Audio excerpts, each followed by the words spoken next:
On the border between the worlds of the real and the imaginary sprawls a house, vast and eerie, its rambling bulk riddled with labyrinthine passages. Weirdwood Manor is the headquarters for a mysterious organization pledged to defend reality from the monsters that lurk in the shadowed realms beyond it. Within its walls, members of this organization, who call themselves wardens, fight with blade and spell any monsters bold enough or brash enough to cross its threshold.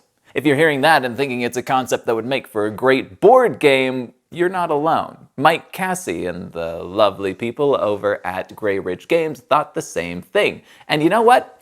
They were right. It did make for a great board game, or at least a pretty darn good one that I think you should hear about. Though my path to that conclusion has not been a straight one. When I first played Weirdwood Manor, I hated it. I thought it was messy, I thought it was clunky, I didn't think it worked very well. I was like, Weirdwood?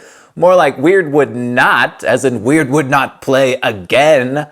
And then I did play it again, and again, and again, and then I liked it.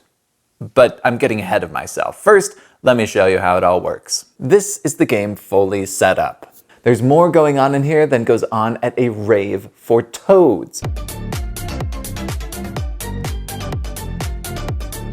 So I'll just address the essentials. This is the board. You'll see it's made up of multiple tiles that can be flipped over. These tiles are rooms in the manor, and you'll move between them to gather resources that you'll use to stage attacks against the monster, which you're trying to defeat in order to win. The rooms are connected by these hallways, and when this hallway wheel spins, it changes which rooms are connected to which. This is extremely important, as when you move, you can only move to the rooms connected to the room you're starting from. On your turn, you will play an action card from your hand. The action card will allow you to do a handful of things, like move, attack, etc. When you play the card, you'll have to assign it to one of these time slots along the top of your player board. Which slot you add it to will determine how far you spin this inner wheel before you take your action. The fact that you have to rotate the time wheel after you have selected your action but before you take it drove me crazy in my first couple of games.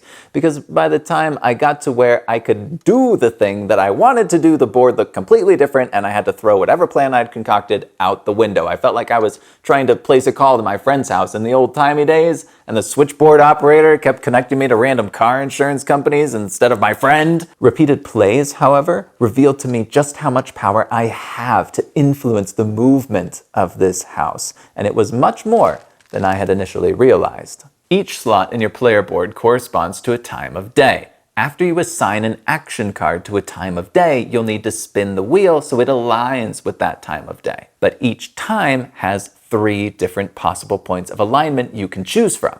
Each point opens some doors and closes others, so for every slot on your player board, you've essentially got 3 different door configurations to choose from when you take your turn. So when all of your slots are empty, that's 4 times 3, 12 different room configurations you can choose from when you take your turn. And one of those is bound to be better than all of the others, right? But you've got the power to find that one and use it, which is exhilarating and fun and awesome and also so time-consuming. In my games of Weirdwood Manor, it was not uncommon for someone to astral project into the world of Weirdwood as they evaluated all of the possibilities in front of them. Like Dr. Strange meditating on all the ways to defeat Thanos. They had a lot of fun, but the game stretched on for hours.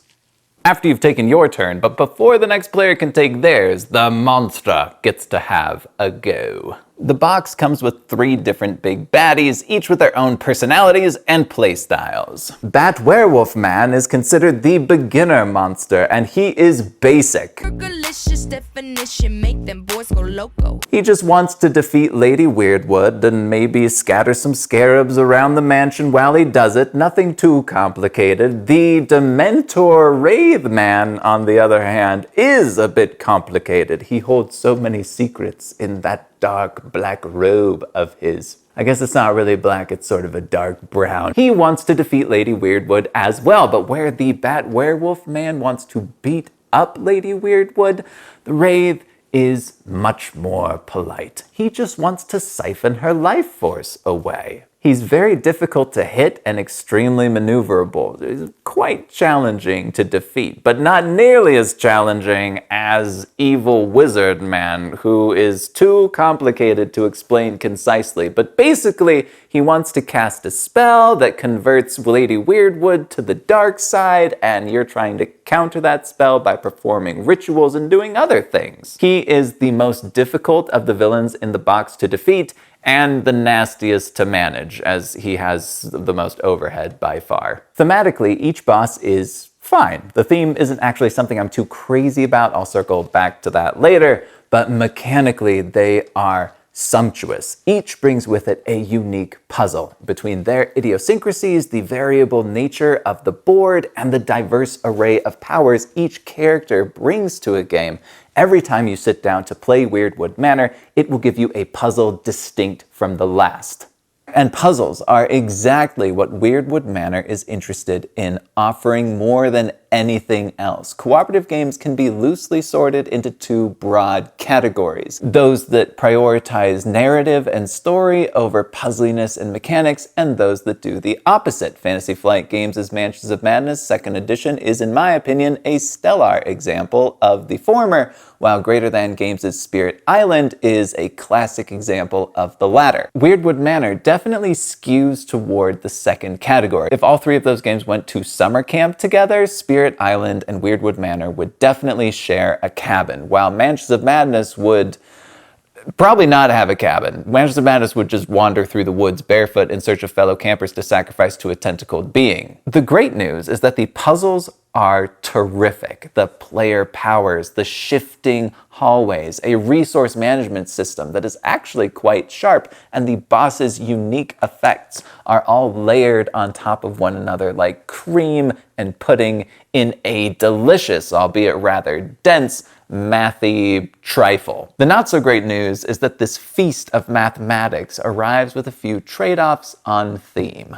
Weirdwood Manor is an intellectual property that has spawned a variety of media over the last few years, from iPad applications to chapter books. It is aimed primarily at young people, with the books featuring praise from juvenile fiction writers like Ian Colfer and attracting comparisons to Percy Jackson and the Olympians and the Spiderwick Chronicles and Harry Potter. If your 9 to 12-year-old loves the books or they're hooked on the iPad application, this game will likely strike you as perfect. After all, it offers an opportunity for you to bond with your child for a couple of hours over something they love. If that's you, well, there are two things you should keep in mind as you consider buying it. Number one, the world of Weirdwood Manor here is really more of a set dressing for a game that has been meticulously designed but is still rather advanced. The story is there for sure, but it takes the back seat, while number crunching and efficiency maintains a stranglehold on the steering wheel. There is a lot of fun flavor distributed over some of the components, mostly on the player boards, but all of that quickly fades into the wallpaper as you try to calculate how you can best get a hold of 2 more books in a flame so you can forge 2 dice instead of 1, and then jump your friend from one room into another where they can heal for 1 and score 2 XP, which unlocks another pink sparkly thing that they can use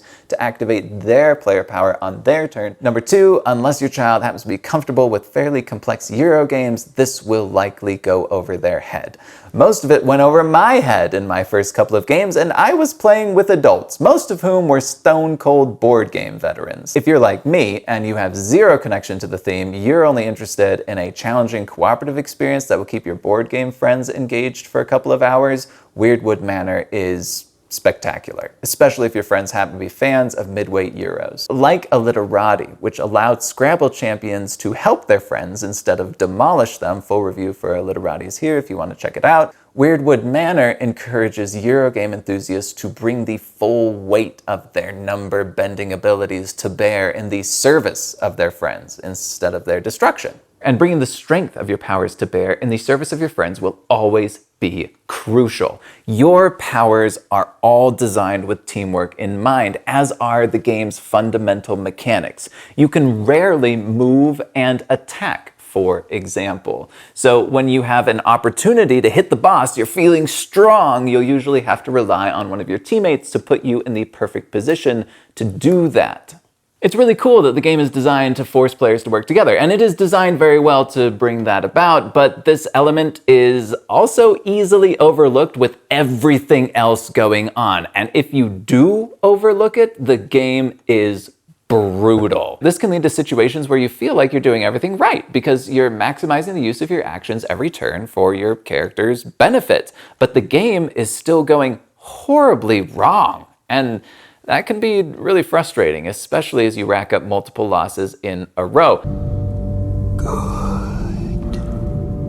I can feel your anger. This might seem obvious, but this is the revelation that saved my opinion of Weirdwood Manor. I bought wholesale into the idea that Weirdwood was a Eurogame with cooperative elements. So for my first game, I brought my best resource gathering combo stacking muscles. I flexed them hard and I lost. I did the same thing in the second game and the third. It wasn't until I started relying on other players and giving up opportunities for my own benefit for others that I started gaining any kind of momentum. In Weirdwood, somebody always has to lay on the wire. If you think less like a railroad baron and more like Mr. Rogers, you'll do better, emotionally and in the game. So yes, bring your top Eurogamers, but make sure they understand this before you all go in. So we've got a pretty complex board game jambalaya here. We've got some cooperative ingredients, we've got some Eurogame ingredients, and striking a balance between the two is a tricky process, but crucial for success. If that sounds fun to you, Weirdwood Manor is definitely worth checking out. On the border that stretches between the worlds of Eurogames and cooperative boss battlers sprawls a house. Vast, its design riddled with labyrinthine passages to success, Weirdwood Manor offers numerous engaging challenges you and your friends may accept at your peril.